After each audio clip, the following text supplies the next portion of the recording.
Salut bien-aimés dans le Seigneur. Bénissons le Seigneur pour ce moment qui nous donne de partager ensemble sa parole. Dans Matthieu 25, la Bible nous dit que Jésus a donné une parabole sur les 10 vierges.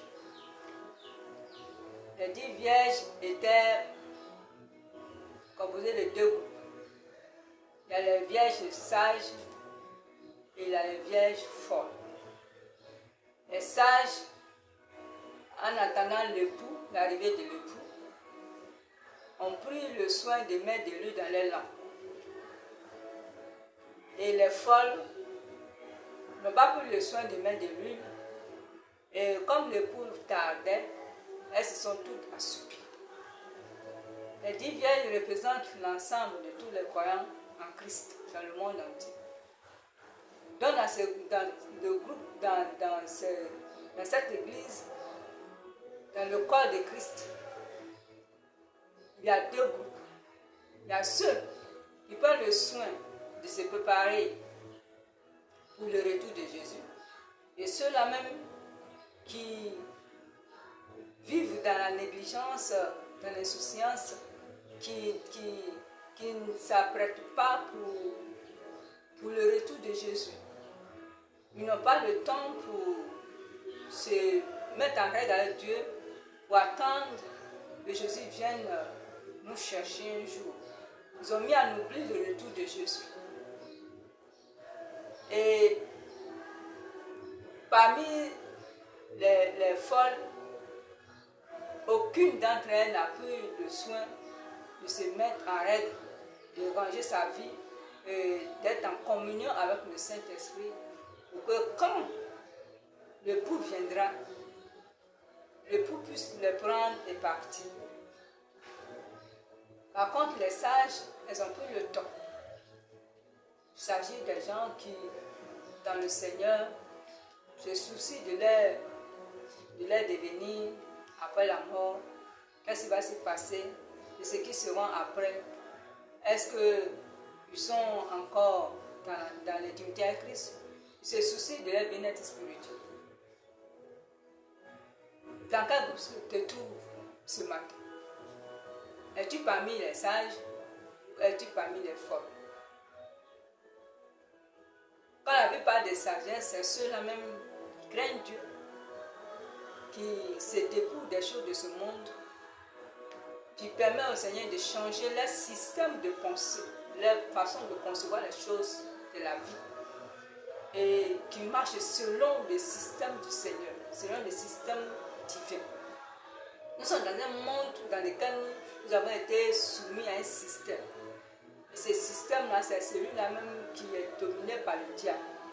Et toutes les pensées du monde, charnelles, diaboliques, nous environne et nous conduisent depuis que nous sommes dans ce monde.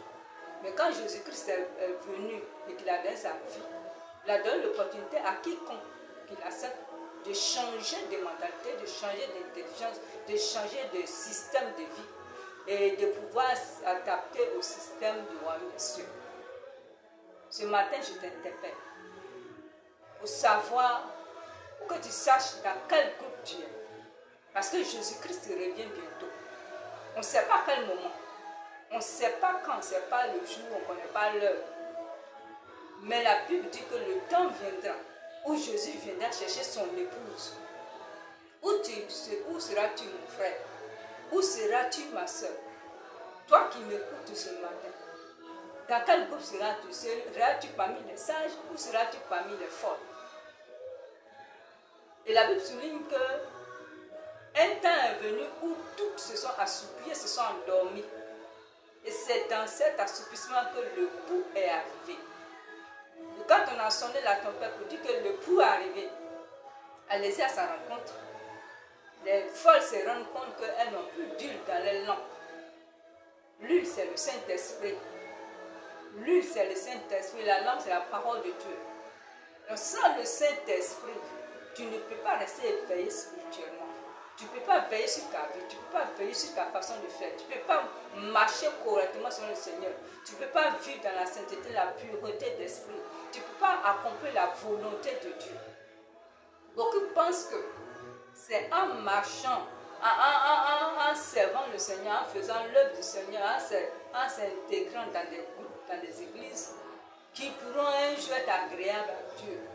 Jésus disait dans sa parole, Matthieu chapitre 7, verset 21, il dit, beaucoup viendront en mon nom et diront, Seigneur, nous avons fait des miracles en ton nom. Nous avons guéri des malades. Nous avons ressuscité des morts. Nous avons fait ceci, nous avons fait cela en ton nom. Le Seigneur dit, il leur répondra ouvertement, retirez-vous de moi, ouvriers d'iniquité, je ne vous ai jamais connu. C'est-à-dire quoi? C'est-à-dire qu'on peut être dans l'église, on peut être membre de l'église, mais ne pas être connu par Jésus-Christ. Parce que ceux qui connaissent Christ vivent selon le Saint-Esprit. Ceux qui connaissent Christ marchent selon l'Esprit. Et marcher selon l'Esprit, c'est se débarrasser des choses qui sont charnelles, des choses inutiles. Allez-y dans Galates 5, à partir du verset 19, où il est décrit les œuvres de la chair. La colère, l'irritation, l'ivrognerie, les excès de table, les animosités, la méchanceté, toutes ces choses. Le Seigneur dit que tous ceux qui pratiquent les choses d'impudicité, la cupidité, n'iront pas au ciel. Les menteurs, les voleurs, les moqueurs, les ingrats, tous ceux qui sont méchants n'iront pas au ciel. Tous ceux qui mentent n'iront pas au ciel. Donc ce matin, j'attire l'attention de chacun de nous. Les temps sont mauvais. Vous voyez qu'il y a beaucoup de dépravation, beaucoup de choses qui aujourd'hui prennent l'ampleur dans les différents pays où nous vivons. Frères et sœurs, les temps sont mauvais. Rachetons le temps, comme le dit la Bible. Jésus revient bientôt, très bientôt. Nous ne savons pas à quel moment Jésus-Christ reviendra, mais il faudrait que chacun soit prêt. Vous vous rendez compte qu'aujourd'hui, la mort frappe. D'un instant à l'autre, quelqu'un peut partir. Pour un mur, pour un homme, pour un mal de tête, un mal de corps, un mal de ceci, un mal de cela, la personne s'en va rapidement. Les maisons n'ont pas le temps de le récupérer. La mort frappe.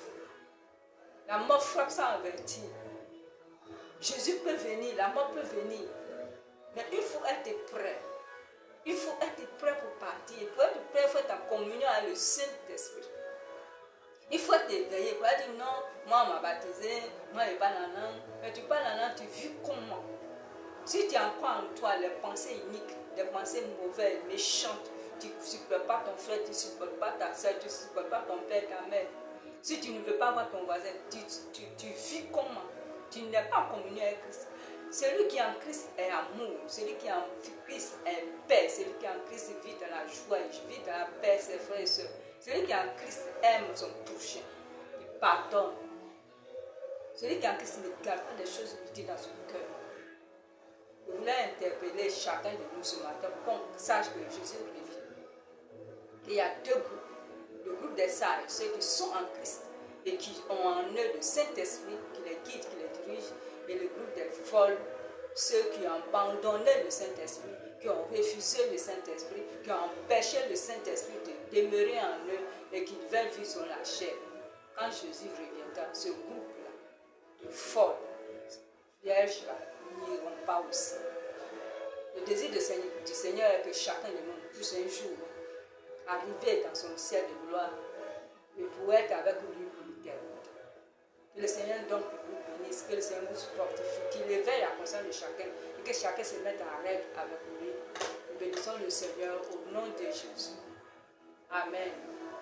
Seigneur, merci pour ta parole. Bénis chacun de nous. Aide-nous. Dans le nom de Jésus, à régler nos vies d'après ta parole, à nous soumettre à l'action du Saint-Esprit pour la gloire de ton nom. Dans le nom de Jésus, Père. Amen.